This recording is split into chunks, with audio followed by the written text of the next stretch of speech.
Well, I just want to say thank you all for being out here. I know it's a little chilly and it's starting to get dark a little earlier. It looks like it's a little later, but thank you for coming out and welcome to District 2. This is our annual charter mandated meeting. And again, we want to thank you all for being here. I would like to bring up the representative from our church, Ms. Tracy Underwood, just to give a prayer and to give a welcome. This is our host, if we can give us a little round of applause. Thank you. Good evening, community and family. Welcome to Greater Emmanuel Church of God in Christ, where our pastor is the Bishop John Drew Sheard, General Board Member of the Church of God in Christ worldwide. He is delighted that you have chosen to facilitate and administrate your business of affairs here on these sacred grounds, and we want you to feel absolutely welcome and empowered to handle business. As you do that, we want you to be mindful that this is a house of worship. This is a house of prayer. So we would please ask that you will adjust and handle business according to that measure. And at this time, we will offer prayer and ask that you would join me in asking the Father to guide and to lead and offer blessings. Father, in the name of Jesus, we bless you on today. We thank you for life, health, and strength. We thank you for every person that has congregated in this place on this evening. We thank you for their minds. We thank you for their health. We thank you for their strength. We ask, Father, in the name of Jesus, that you will bless their talents, their abilities, their occupations, their assignments in community. And we ask that you will elevate their thinking in their mind as the mind of Christ, as they orchestrate and handle affairs on behalf of people's well-being.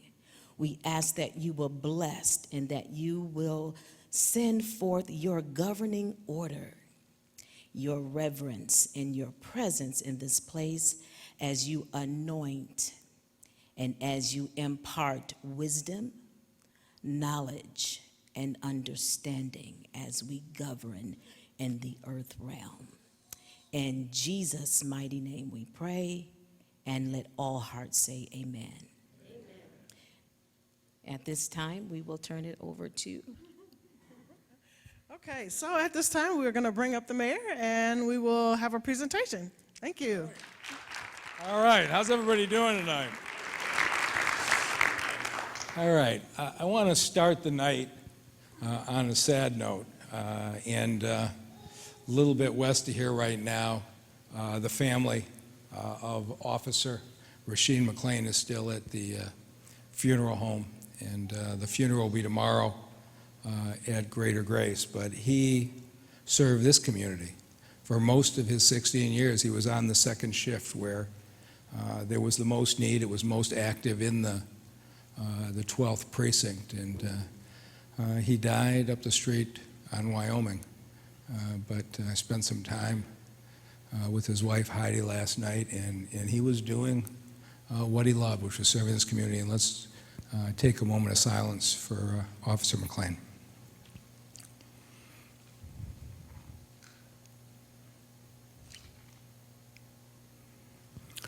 Thank you. So you are represented in this district by two people who hopefully are working hard in your neighborhood every day, Kim Tandy and Sean Davis. How many people here have met Kim or Sean? All right, so they've been getting around. I'm glad to hear that. So they are there to deal with issues in the neighborhood. And if we have problems with code enforcement, a business isn't cleaning up their trash, a neighbor has got 3 cars on the lawn, we have a district inspector dedicated to District 2, Monica Sparks as well. And we have a person dedicated just for the business community. She's been spending a lot of time on Livernois lately, Lily Hamburger, but we wanted to make sure that there was somebody in City Hall that covered all of those things. I want to start by celebrating some of the things that are good about Detroit. And how about the Detroit Youth Choir? I mean, didn't they represent this community well on that national stage? I think they're reflective of the kind of talent that we have in this city. And while she's not been on TV yet, Sharice Woods, who's a freshman at Cass Tech, she is on track to be the first African-American woman to be a national chess master. And that picture on the right is Sharice when she was 8 years old, when I had the misfortune of getting beat by her. They didn't tell me at the time she was the state 8-year-old chess champion. But these are products of the Detroit schools, of this community. It's the kind of talent that we have in the city, and it's the kind of talent that should be celebrated and supported. And so I look at this to say, what kind of city are we building for our children? And those who were here 6 years ago, remember when all of the city parks were closed. Remember what it looked like going into our city parks? Grass wasn't cut all summer long. And children are deeply impressionable. When they see this, when you had parks where somebody took a lawnmower and cut a strip of grass from the entrance of the park to the swing set, and the children walked through with grass up to their shoulders, it said something. And so we have placed a huge emphasis on the parks, and we've got a commitment that every child in this city can walk or bike to a first-class park in 10 minutes. And we've come quite a bit down the road. In fact, we've already improved 150 parks. We'll be doing 60 more in the next 5 years. And we aren't just doing Palmer Park and Rouge Park and Chandler Park. We're going into the neighborhoods, those little half-acre parks that have been forgotten about. And you've seen a lot of them in District 2. This is Dyack Park a couple years ago, and here's how it looks today. And Vale Park looks like this now. And Verrier Park now looks like this. These are all in District 2. These are your neighborhoods. Gorham Park, rundown basketball court, today looks like that. The swing sets then now look like this. Adams Butzel has been renovated. Van Antwerp. Can you believe the city let these parks go like this?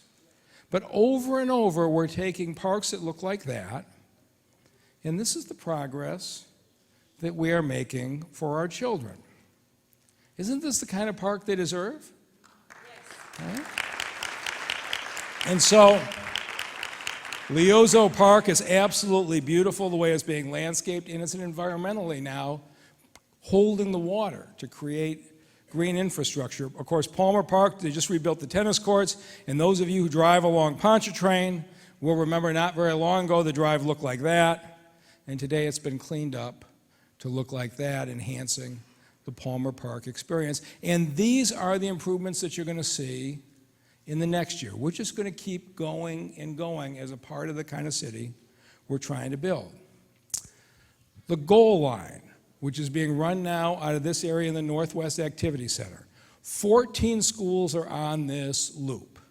And we know that as good a job as Iris Taylor and the school board and Dr. Vitti are doing, our children have not had the education that children in the suburbs have had. And so we said, what if we built an after-school program at the Northwest Activity Center? We took the entire top floor, renovated all of it, and then we run buses so the children can get off, get out of school, get on the bus, their parents get a text, your child's on their way to the Northwest Activity Center. They get to the Northwest Activity Center, and they can be doing coding, robots, swimming, arts and crafts, reading, homework help, all this. The parent gets a text when they arrive. The parent gets a text when they get on the bus to head back to their base school, and another text when they arrive. 300 children are getting these kinds of enrichment programs after school in this area, and if you go in and see what's going on, it is as fine as you would find in any city in the country. I don't want to run the Detroit Public Schools, but I want to support the children in every way we can. And so we're running after-school programs in order to do that. The Detroit Promise. For too many children, you talk to them about college at 10 and 12 or 14 years old, they say, I could never afford that. College isn't for me. And so we started the Detroit Promise. We became the first major city in America that guarantees 2 years of college tuition at community college for every single child who graduates from a Detroit school. 1,400 Detroiters today are going to college on the Detroit Promise Scholarship. You don't get that if you move to Redford or Oak Park or Southfield. This is for children in Detroit. And if you get accepted to a four-year university with a 3.0 grade point and a 20 on your ACT, you get 4 years tuition guaranteed at any one of 12 Michigan public universities.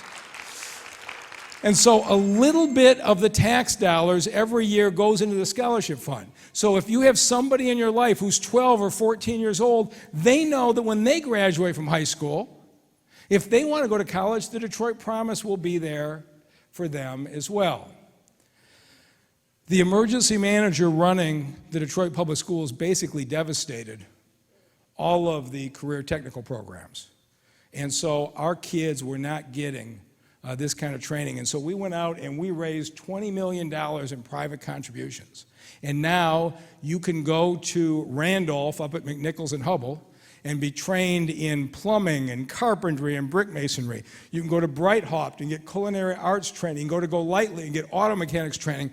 We've built out these kind of career technical schools so that the kids who want to go to college can use the Detroit Promise, but there's a whole lot of really good careers that don't involve college, and now we're making sure our children have access to those as well. And summer jobs. 8,200 young people went to work this summer with the support of the companies in this town and got a paycheck this summer, learned what it means to get a job, how do you dress at work, how do you talk at work. So when they first go out to the workforce, after they're out of school, it's not their first job. They've got that experience. And we were just named the top summer job program in America for the program that we have. These are the kinds of things that we're trying to do. Our highest priority has to be to continue to invest in the Detroit Police Department. And the officers here are well aware of that. We've put significant money in, but we have a long way to go. But let me show you what we've done so far. In 2014, we were in bankruptcy and we started. A starting officer made $29,000. There were 2,900 positions in the department, about $165 million in officer pay and benefits. Now, how many people do you know are going to sign up to be a Detroit police officer with all the risk and demands that entails for $29,000, basically $15 an hour? We couldn't fill positions. And there was a time, remember 2014, you dialed 911, it was a half hour before a police car showed up. And so we couldn't get all the way to where we needed to be because of our finances, but by 2017, we got that starting salary up to $35,000. We got up to 3,100 positions, and we got the overall pay up to about $199 million, and that wasn't enough. So this year, the starting pay is up over $40,000. They're still starting at $45,000 in Southfield. We're not there yet, but we're heading the right direction.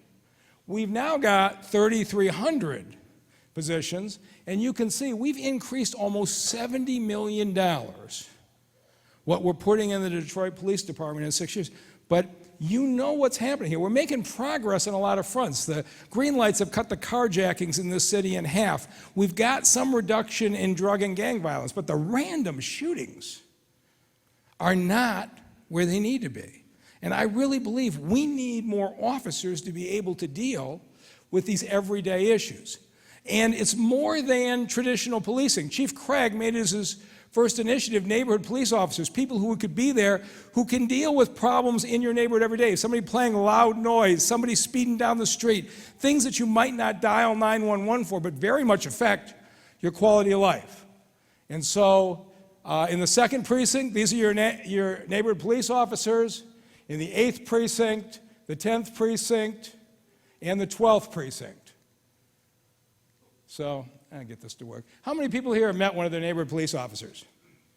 All right, so this is what we're trying to do. We have another 150 officers in the academy today. And even with all of that, we still have 170 vacancies. 170 positions we have money for in the budget that we have not been able to fill. And one of the things that we need to be conscious of is as we hire people into this police department, we need individuals who reflect the community they serve, people who come from Detroit, who know this city, right? We want a department to reflect this. So here's what we're going to do. We are starting next month the biggest police officer recruitment campaign that this city's had in 20 years. It's going to be a $500,000 media campaign aimed at Detroiters, persuading Detroiters to become officers, and it's going to be called Answering Up to Detroit. We're going to have TV ads, social media ads, and we are going to pitch the young and maybe not so young men and women of Detroit to say, come be a part of this. Help us rebuild this city. And so if we succeed at this, and I think we will, it'd be, for example, in 12th precinct, an extra 16 or 18 cops, which is a really big deal as far as being able to respond and investigate to different cases. We know we're not where we need to be in law enforcement, but we're going to keep doing it. Here's something that you're all familiar with, Livernois, and that's the way it looked not very long ago. And here's the thing that I've learned. If you don't want to be criticized, don't do anything. But we had a lot of meetings about this. I lived up here. I don't know a single person who liked that median. I mean, it just disrupted our ability to do everything. So in August of 2018, we had a big community meeting, a couple hundred people, and asked folks, what do you want? They all said, I think there was only one person who wanted the median out of 200. But what they said is, we want wider sidewalks so that there can be tables with umbrellas and things like that. We want 3 driving lanes, one each way and a left turn lane. We want more landscaping. What we really want is to have a commercial district. We don't have to go out to Royal Oak or Birmingham or Plymouth for a real strip. Couldn't we have that here in Detroit?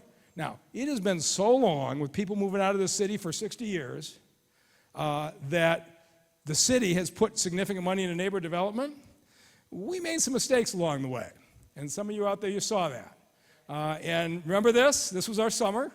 I was out there every week, and we probably went too far too fast, but we supported the businesses with TV and radio ads, free shuttles, parking, and the like. We kept going back saying, we're going to help you. The city departments organized their own visits, and every day a different department would go out there and shop at these restaurants to show we were still there. The city came up with DEGC, gave out forgivable loans to the businesses to get them through the slow season this summer until they could get to next year.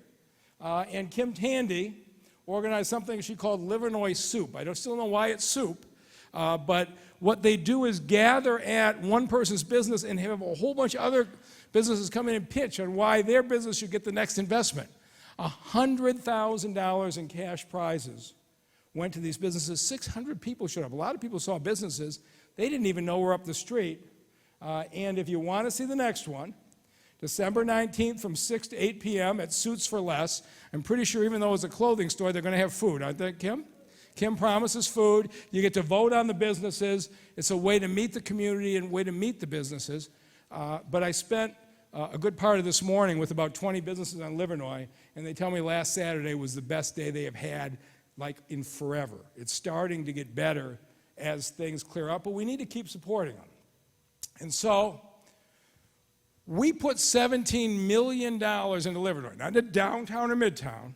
We put $17 million into Livernois in the hopes that we would build a streetscape where businesses would come. And in particular, Livernois has a very rich tradition of black entrepreneurship. So we were very much hoping that you see African American entrepreneurs really start to open up businesses. So is it working? Well, Fame Brown opened up 313, the clothing store, in the spring before we started the construction. And then Lighthouse Christian Stores opened up down the street. Chef Omar, if you've been there, opened table number 2 in April. The Broadway opened up in July. And then, as we're nearing completion of the construction, we are seeing openings of businesses like we've never seen on Livernois. And so if you haven't been here, Dawn Sanford, who for 20 years was a barber herself, opened up her own place on Livernois and now has several people working for her in shears and shaves. Uwe Coffee opened up in August. Fame Brown went down the street and opened up the Shoe Doctor in September. If you haven't been to the Conversations Banquet Facility up at the North End, they opened in September. Women's Touch Boutique opened in September. Crispy Addicts, the clothing store, opened in November. And then Good Times, which has been jammed lately, the Reynolds opened up in November. Seven Jones opened Skin Bar 7. I came there to cut the ribbon. I haven't been there for the facial treatments, but apparently she's doing quite well. And then we sponsored the first Black Business Crawl on Saturday. In the middle of it, Al Bartel opened up Times Square. 13 new businesses have opened in Livernois in 2019. Nearly every one of them Black entrepreneurs. This happened in the middle of the construction. Can you imagine what it'll be like next year? Because, and you're going to see the B. Siegel building, as you know, is just about done. Detroit versus Everybody will open up next year to join all those folks who have been here. But when you get a chance next year to come onto the street, I think you're going to see a lot more of those vacant storefronts move in. And so this is our effort to say, we don't think downtown and midtown is the only place that businesses can thrive. We think we can do this, and we're going to try and replicate this on Grand River. On the west side, we're going to try to replicate this on Kercheval, but this has been our first test, and we've learned a lot in the process. Our real goal, though, is we got to get the blight out of this community. And too many areas of our city look like that. It looks like that neighbor is just fine, right? But if you turn your head the other way, the next block looks like that. And too much of the city looks like this. And if we don't deal with it, that blight is going to spread to the stronger blocks. We've watched it happen for years, right?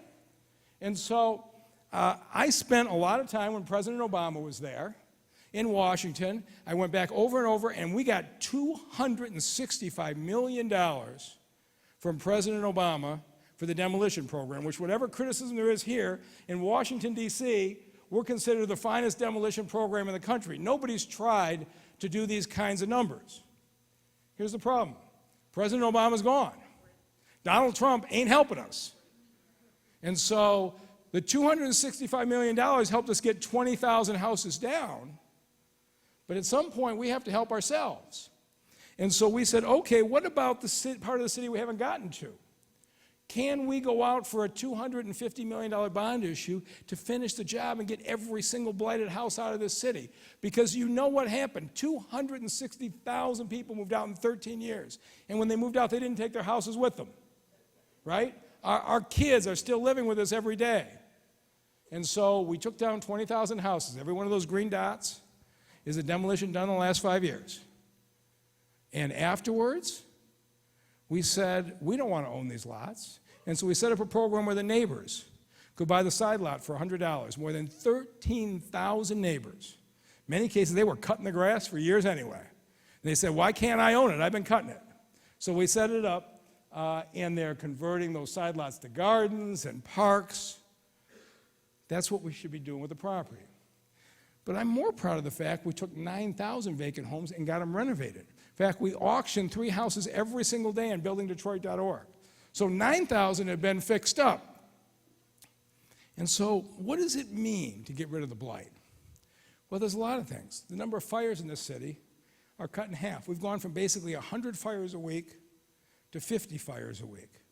Because what's happening? Our firefighters are risking their lives going into fires in vacant buildings.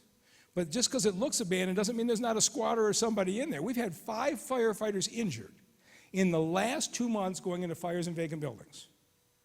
It has a real consequence. But we've cut the fires in half, and as a result, we got rid of Angels Night.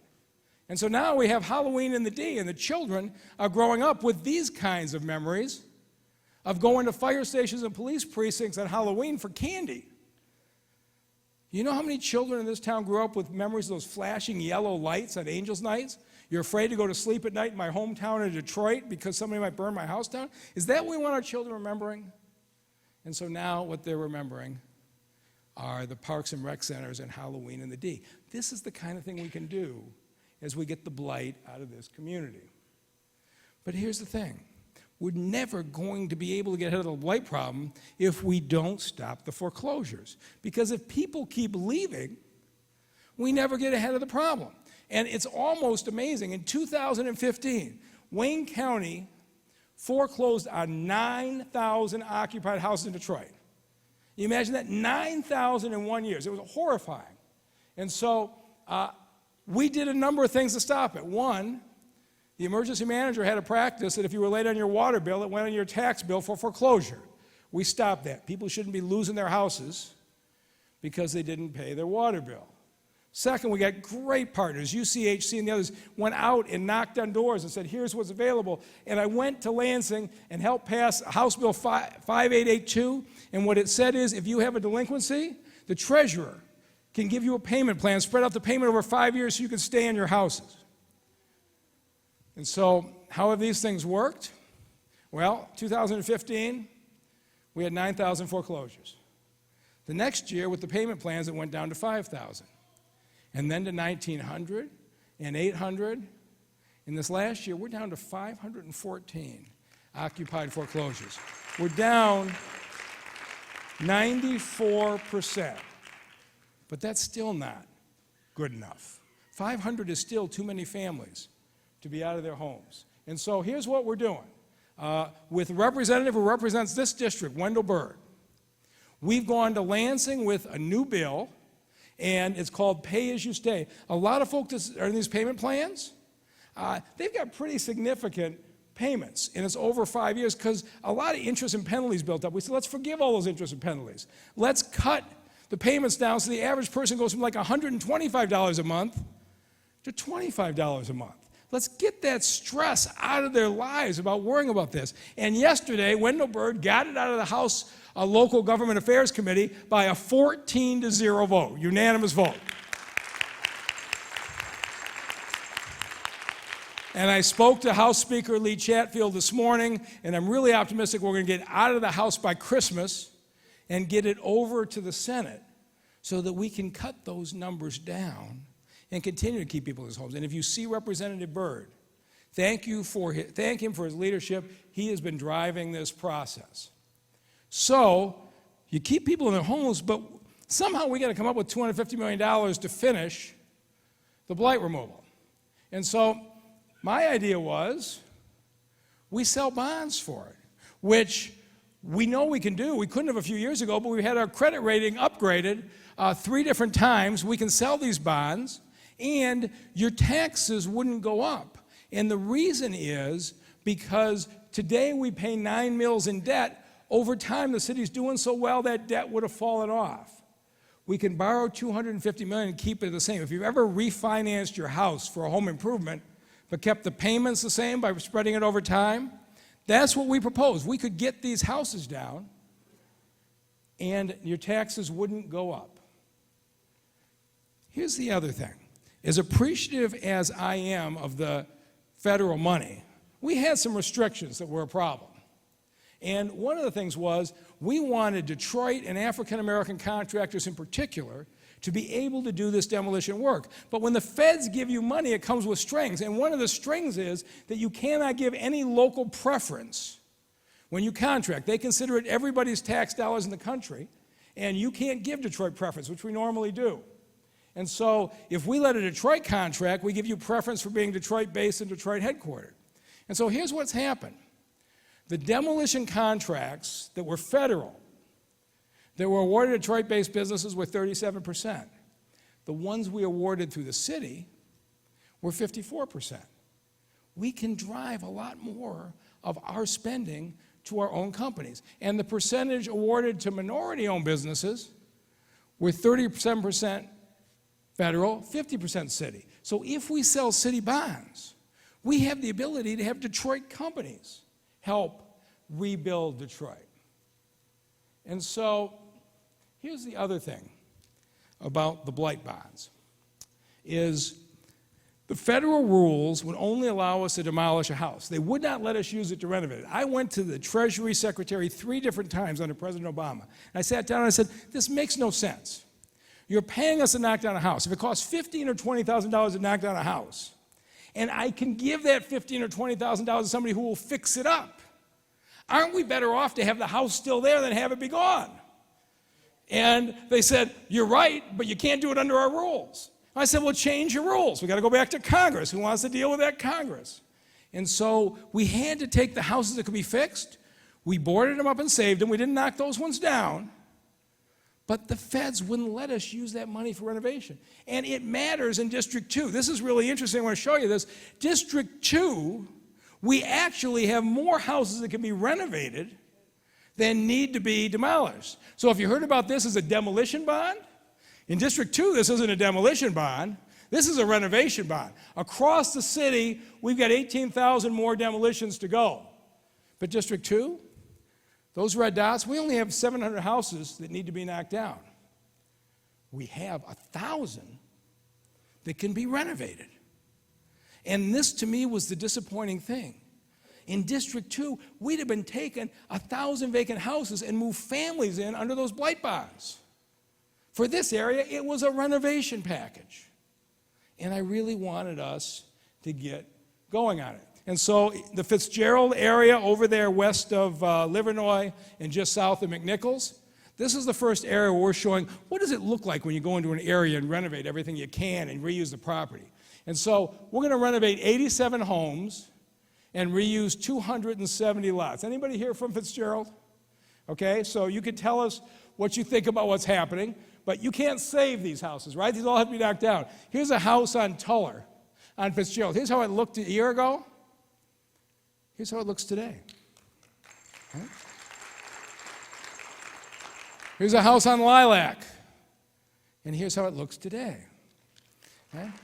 How about that house? You can't possibly save that house, right? It's got to be demolished. But when you go into a whole neighborhood and people are moving to other houses, you can get people to move in. Anybody think that house can be fixed up? Here's how it looks today. And so for your area, this was going to be a renovation bond project. That's why I wanted to get to it. And anybody who here is on a block with a house that's boarded up, we could have moved a family in with the Blight bonds. And it's why I want so badly to do it. And it's not just the bonds. Here's the lots. Can't do anything with that lot down the middle. In Fitzgerald, we're building a greenway. That's the same look, same place. And they're building this greenway to walk through the neighborhood. It's being done right now. And then we took a whole bunch of vacant lots in the middle of the neighborhood and we turned them into Ella Fitzgerald Park. We turned Blight into this, where children are playing. This is what this Blight bond issue is all about, to go neighborhood after neighborhood in this city and take Blight and turn it into a place of beauty for children.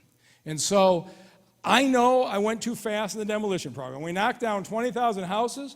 We went so fast, we made a bunch of mistakes. We've been criticized for it. A lot of the criticism is fair. And so I accept that, and that's my fault. I just felt like getting these houses down was so urgent, we needed to move on it. And so we faced a discussion about whether to go on in March or November. And City Council has decided not to go on in March, and I respect that decision. And I'm certainly going to try to encourage them to go on in November. But let me show you the choice that was faced.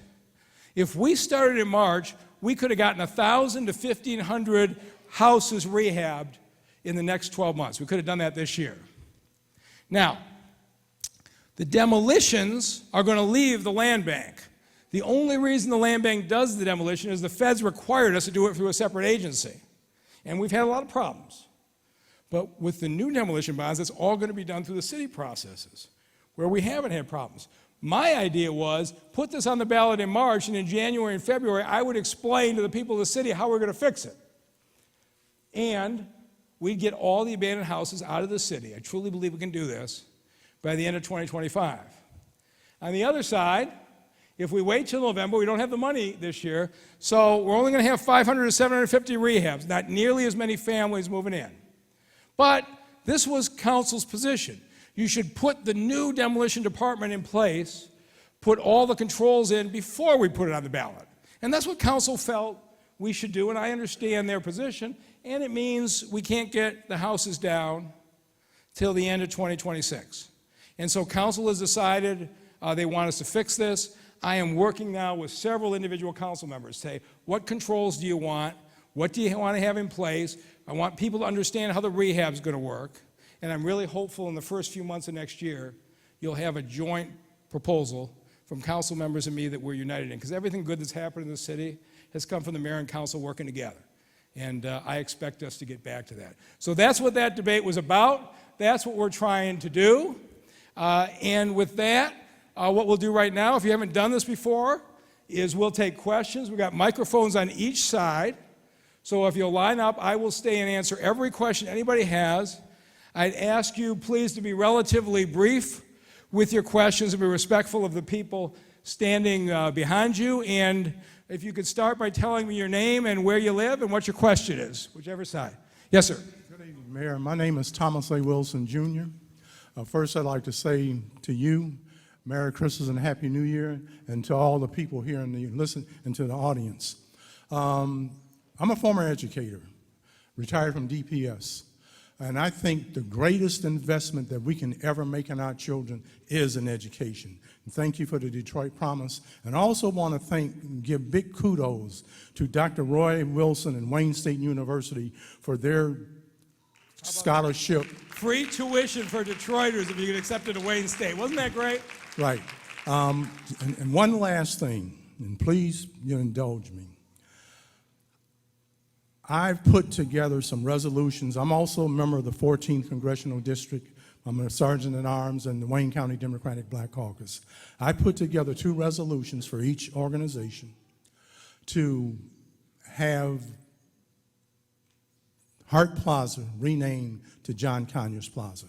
And reason I say this is that John Conyers gave 53 years of his life representing the people of this city, the state of Michigan, and basically the United States. And I think that the 4 little blocks of Washington Boulevard, I don't think that's good enough for John Conyers. And when you look at it, at the end of the summer, the crowning glory of summer, the Jazz Fest, the largest free jazz fest in the world, is held right down on Hart Plaza. And I think this would be a very befitting honor to have it named John Conyers Plaza. So I like that a lot. So, of course, Congressman Conyers was my friend for 30 years, and Monica Conyers and I have been talking about what would be fitting, and it has to be, in my mind, something very substantial.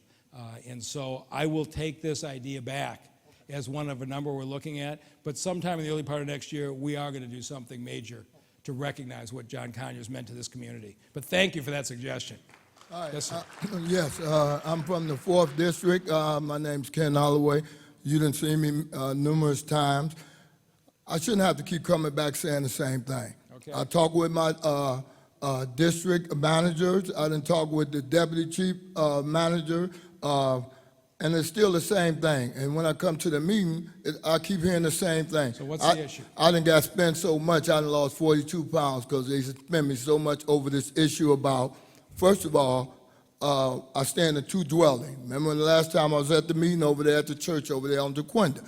They giving me the same amount of money over at Chrysler. I'm in the impact area. Right. $15,000 will not take care of a 2-dwelling house. They charge me pay for taxes and everything gets paid up. They charging me water bills for 2 dwelling, but then they want to count my house as 1 dwelling. And I'm really pissed because I keep going through this. My taxes up to par. You know, I called Spivey and all the rest of them, and everybody writes they busy and they'll call me back later. I've been hearing this for the longest, which I'm tired of. I made a report card on all of them because of how they keep spending me. You know, they know who I am. All of them know who I am. But when we come to this meeting, everybody act like, oh, we go do this, we go do that, and nobody does it. I hear the same thing, over and over about this. Then I got a house next door to me that I talked to you over a year or so ago over on Cadillac when we was at there. I was telling you that the house needed to come down. Somebody say they owned it. We went through all the necessary procedure steps for this house because somebody owned it. They haven't did nothing to it, and it's still the same thing over and over. I'm not here to cause problem, but I'll be darned why I have to go through this, and I've been in this city 60-something years, taking care of all my bills, never been behind on none of them, and I have to deal with this. It's sad that I have to keep coming to you at your meetings saying the same thing over and over. Okay, so I followed up on your question the last time, and let me see if I can remember this, but the agreement, the community benefits agreement with Chrysler, provided that Chrysler would put $15,000 a building into renovation in the adjoining area. And you have, I guess, a duplex. No, a two-family flat. Okay, a two-family flat. But the agreement with Chrysler doesn't say per residence, it says per building. And so what Chrysler is saying is they're honoring the contract with $15,000 to the building. They said that's the contract they signed, and that's the contract they're honoring. That's not no money for a two-dwelling because I got double everything. I know. Come on, let's be for real now. My house, these houses over there have been over there for 60-plus years. And $15,000, a roof can cost you almost that. And then they tell you that they want to insulate. Where's the insulation going to come at when you have to do all this? Some of the houses need windows over there. The $15,000 was chump change to us. I can hustle that up on my own, and to do that over a period of time. Come on, man. Take care of us so we can take care of the city. I'm not going to tell you what you want to hear. I'm going to tell you the truth. That's all I want, the truth, because I'm a real person. We went back to Chrysler. Chrysler pulled out the contract. The contract said they would provide $15,000 a building, and it's one building. So that's. I understand. So I know you're not happy with the answer, but I did follow up after our last meeting.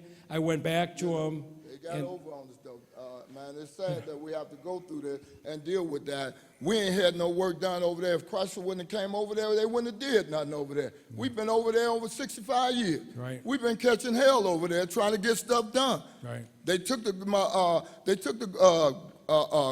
grant money and turned it into loans when we've been over there. So it's sad, man. Well, they're bringing 5,000 jobs to this community. I appreciate the fact. Man, that, I'm 60-some years old. Ain't no way they gonna give me a job at my age where I'm at. 65. What they gonna tell me? But maybe you'll get a Chrysler worker, rent out that other flat, and be able to get you some revenue in there. I hope it works out. I'm sorry that's the answer. I'm just telling you the truth about what the answer is. But I'll just keep it real. That's all. But I won't bring this up no more. You can bring it up. I looked into it. I'm getting the same answer. None of my politicians is answering stuff that I need to hear, and it's just like I'm just wasting my energy and time to keep saying the same thing over and over when I can go a different route. Well, I took it seriously and I looked into it. Yes. Yes, Mr. Mayor. First of all, I'd like to say I'm delighted from what I heard from you tonight, and I hope that you and the council can to work together for the betterment of the city, especially for homes for the women and the children.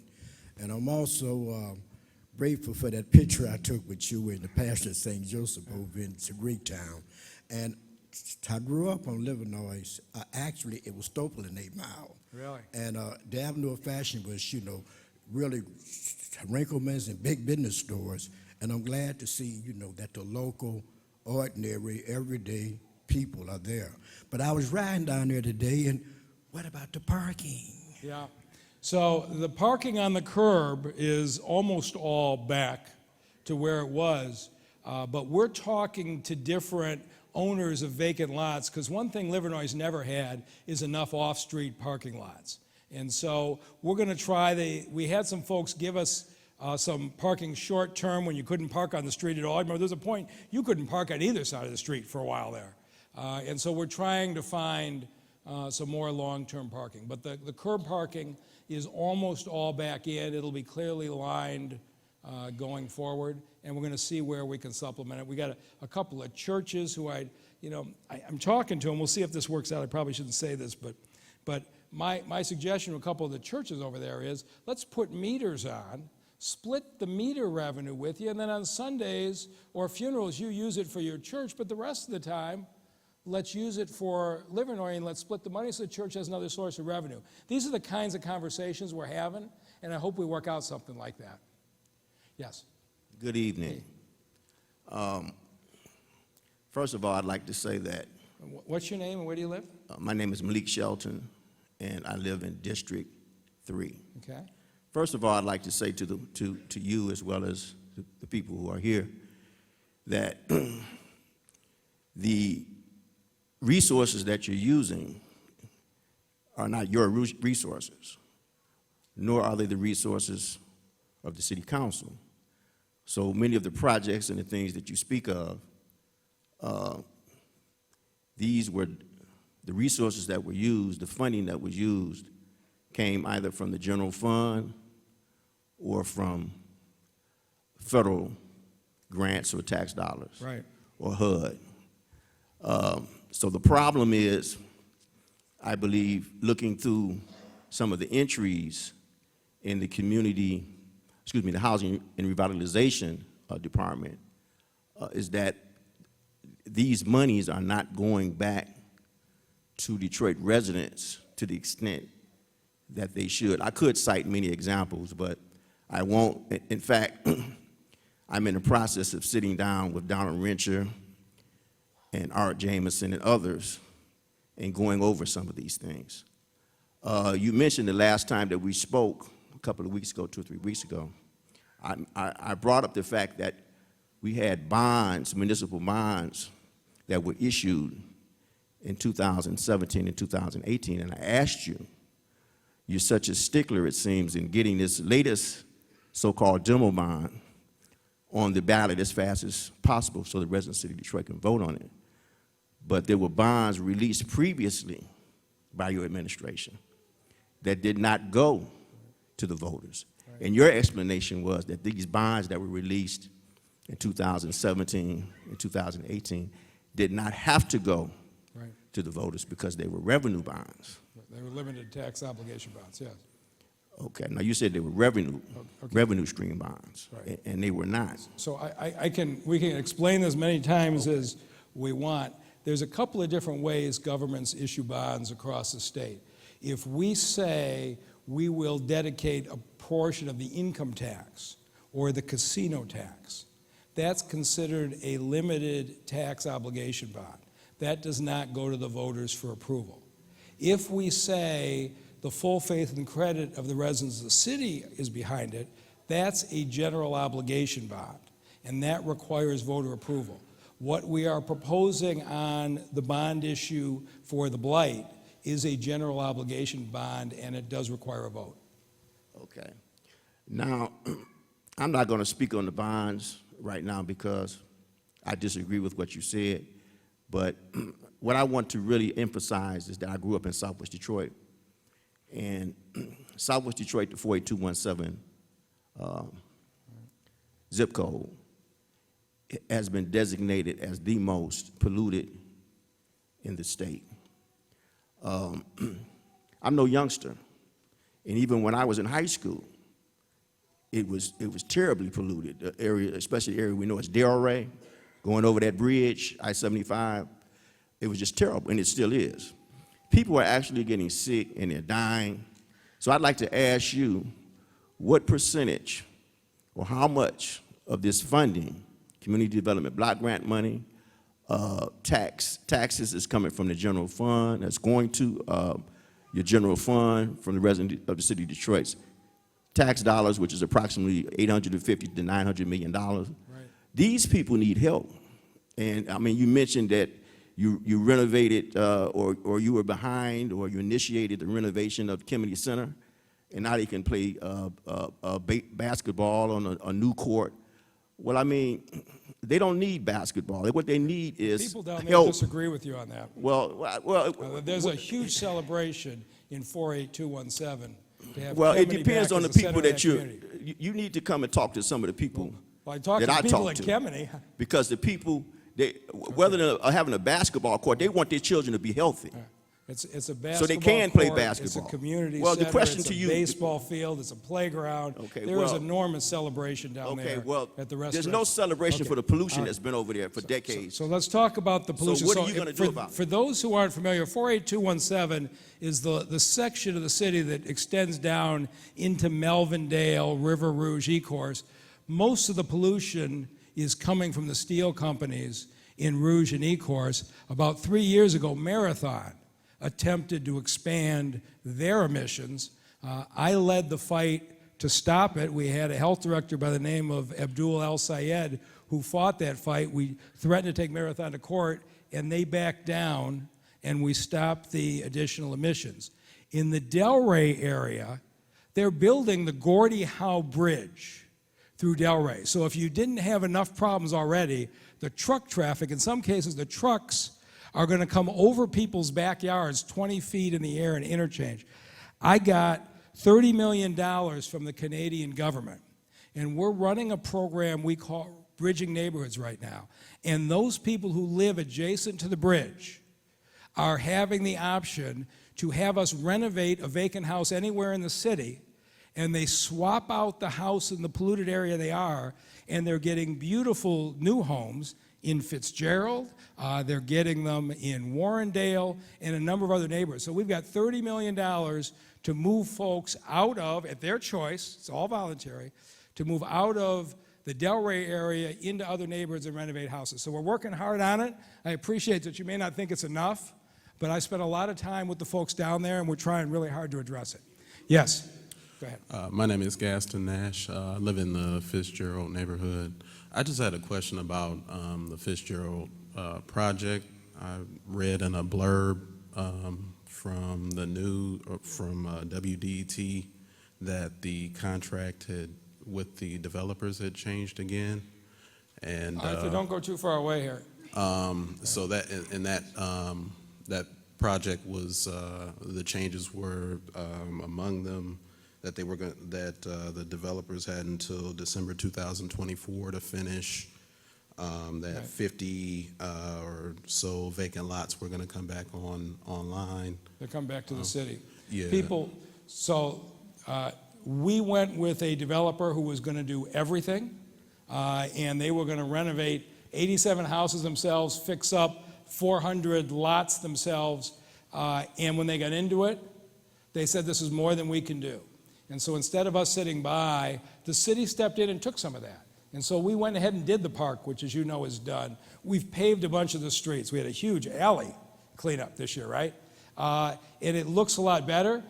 We've taken over a bunch of the renovations of the houses so that they get to be saved. We took over some of the demolitions, and I had a number of your neighbors who wanted to buy their side lot for $100. And I said to the developers, I know we sold you that lot, but shouldn't the neighbor who's been living there all these years get first shot at it?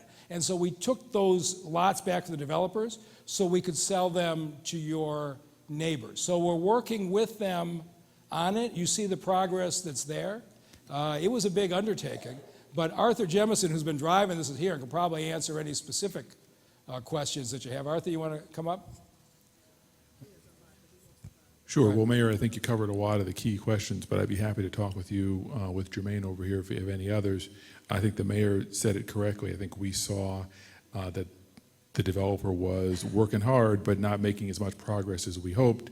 And so we have some rehabilitation programs like Rehabbed and Ready and Bridging Neighborhoods that have the capacity to kind of add a force multiplier and get it to happen faster. So I think you're seeing all the work on Santa Rosa that they've been doing. It's not just rehabilitation, sometimes securing some houses as well. So we're gonna, I mean, we did this project with them. We're not gonna leave them behind, but we're also gonna bring additional force because our commitment's to the neighborhood and the developer's part of it, but it's our commitment to you. So what street do you live on? I live on Monica, and I guess my concern is with the change in the dates for when they're supposed to be finished with their, I think they have like it says 65 houses now, and there are other things in that contract. It just kind of feels like they could be able to sit on homes until they have the money to get done with them, and then I think there's things in the contract that say that they get first dibs on any houses that come into DLBA possession. So, I'm just wondering about the changes in that contract and whether all of them should be looked at. So the changes were there after we had neighborhood meetings, and the neighbors said to us, look, these guys, they're good guys, but they weren't going to be able to handle 87 renovations at once. Nobody's been able to do that in this city. And so we came in and stepped in and took, I would say, roughly half of it. We're taking on more of the responsibility. And as these individuals get stronger and faster, I'd like them to do more. If they slow down, we may take more back. But we're trying to do everything to improve your neighborhood as fast as we can. Nobody's tried anything of this magnitude in the country like we are in that neighborhood. And we're learning. We got people coming in from all over the country. They can't believe we built Ella Fitzgerald Park out of those vacant houses. They can't believe we're building that greenway through there. But I drive your neighborhood at least once a week. Some of it's going really well. Some of them we're behind schedule. We're just going to keep working at it. Okay? How long have you been there? Maybe about 10 years. Okay, well, has it gotten better?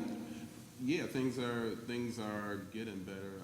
I just wonder, what, with some of these things that are going on, like, there have been a lot of changes since we started maybe in 2016, right. and like I said, I didn't even know that this change happened until I saw it. Like, we've had a number of community meetings where, I've had more debates about what do they call the flowers in the area? The meadow lots. Yeah, the meadows. So we had 50 meadows in the original plan.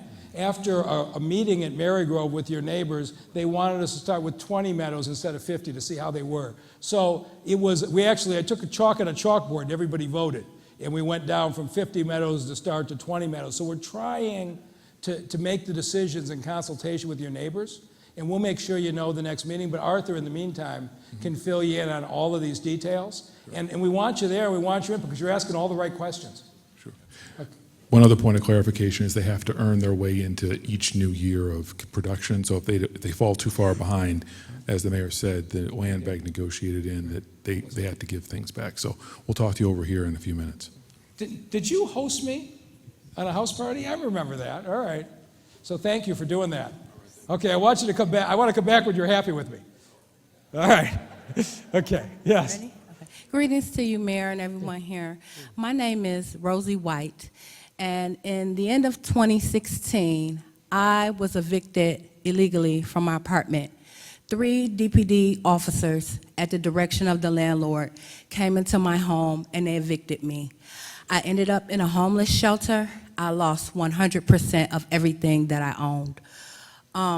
Earlier this year, April, I was victorious in a lawsuit under Judge Martha Snow, and I believe it's the 3rd District Court. She awarded me a 6-figure judgment because of what I've been through. My concern and what I have learned through my experiences is there are no statistical tracking for illegal landlord or slumlord activity here in this city. I know that through my own research as well as through the information that my attorneys have provided me.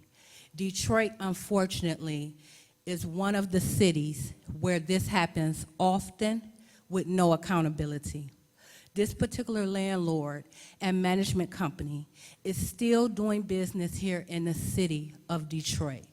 My question to you is, what is the city doing, or what will the city do to put practices in place to prevent this from happening to someone else? I just want to mention before you comment, You talked a lot about homeowners, and I hear a lot in the news about homeowners.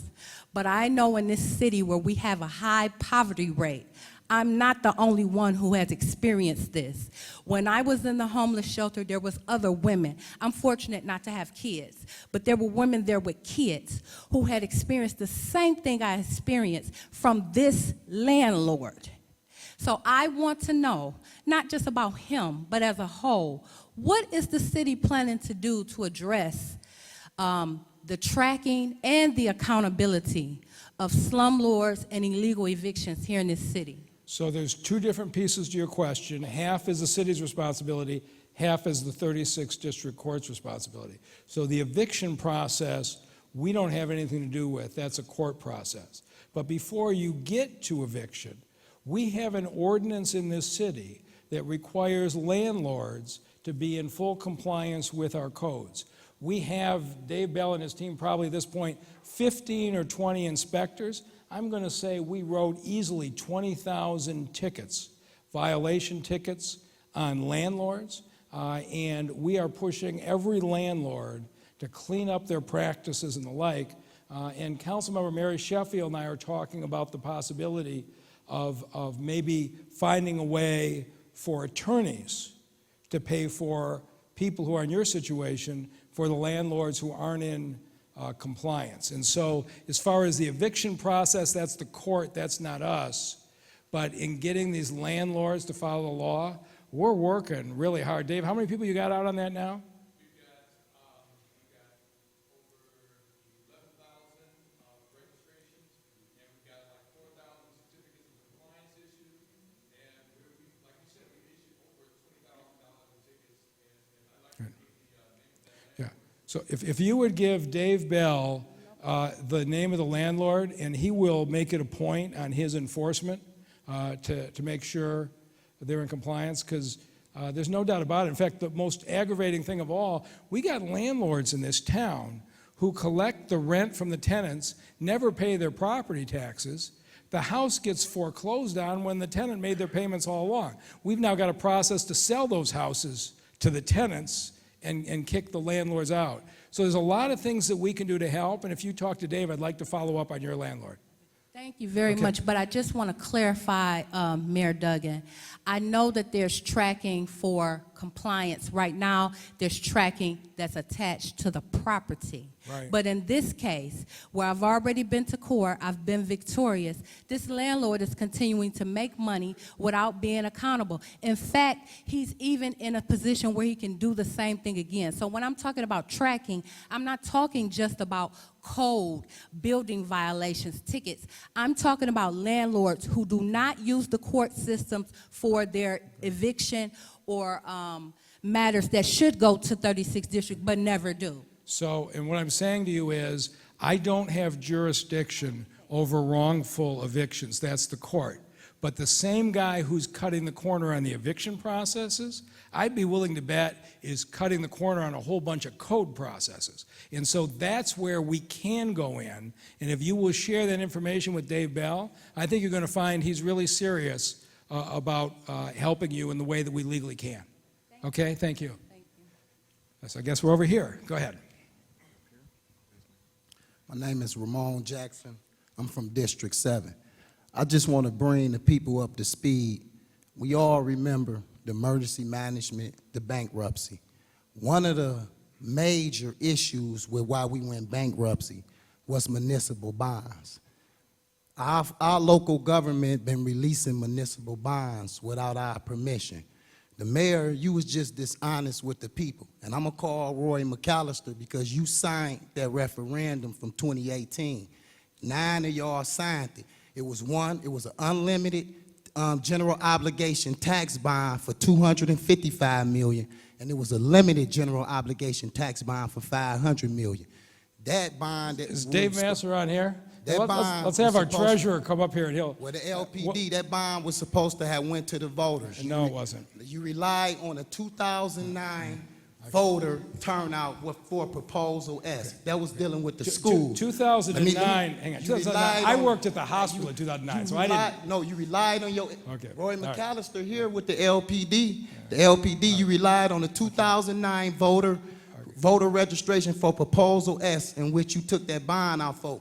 You mandated to build a school with using that bond. You cannot build those corridors unless you take that back to the You know what, voters. normally I let people say what they want, but no time did the city of Detroit sell bonds to build a school. We aren't in the I school never business. said that you did. So, I said you relied again, on the 2009 okay. voter You're- registration you're- bond for okay. Proposal So- S to pass so that bond every- without going through the voters everything in 2018. that That's happened- when we got out of going to the Okay. voters in Okay, 2018. all right. Well, if, Now we said unlimited tax no, we did not. We did not. Okay. Okay.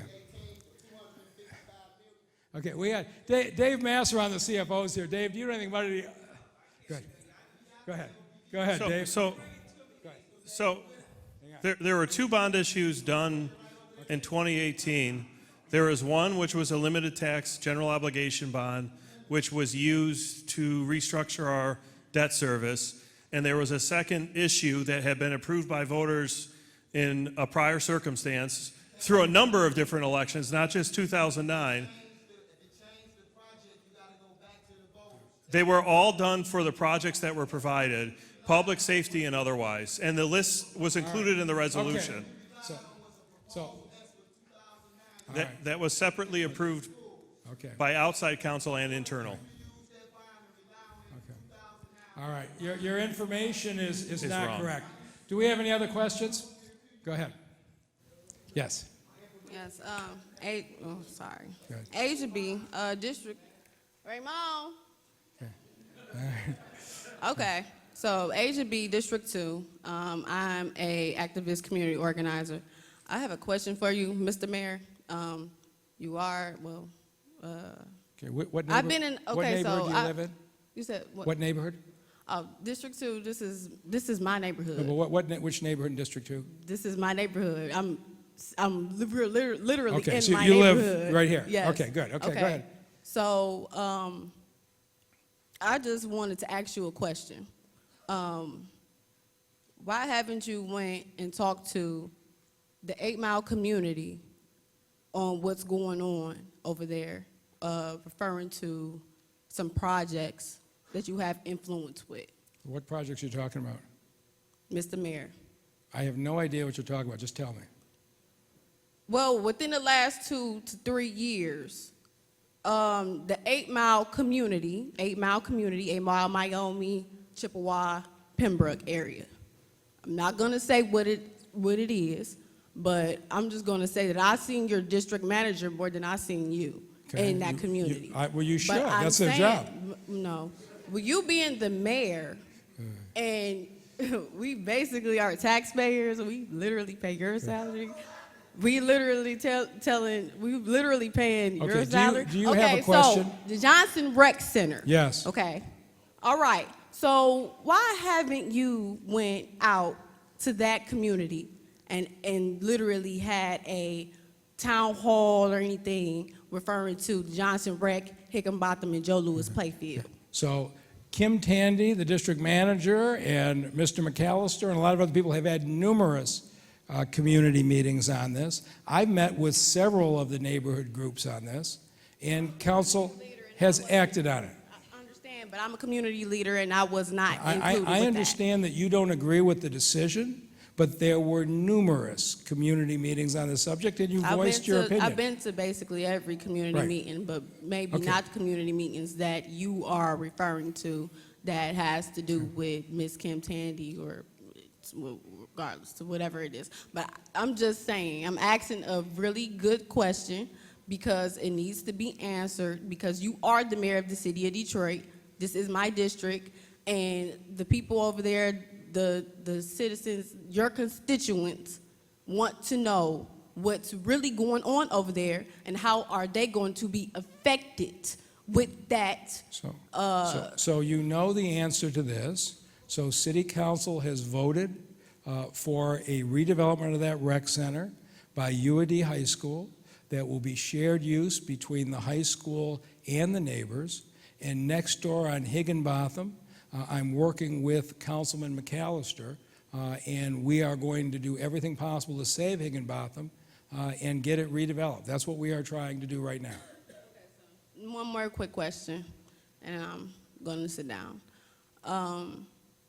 So, referring to that land, do you think you're going to, or you should, have a town hall with that community over there? I appreciate that you don't accept the democratic process, but the meetings have been held, council has voted, and the decision has been made. And so at some point we have to recognize that we're a community, and the majority of the community did not agree with your position.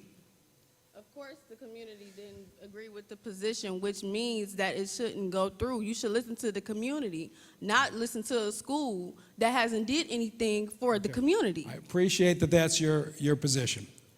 Yes. Hi, Mr. Mayor. I just want to give you an example of what I've gone through the past month. Earlier last month, I wanted to have my storm windows replaced at my home. So I almost had to beg a contractor to be able to do the work for me.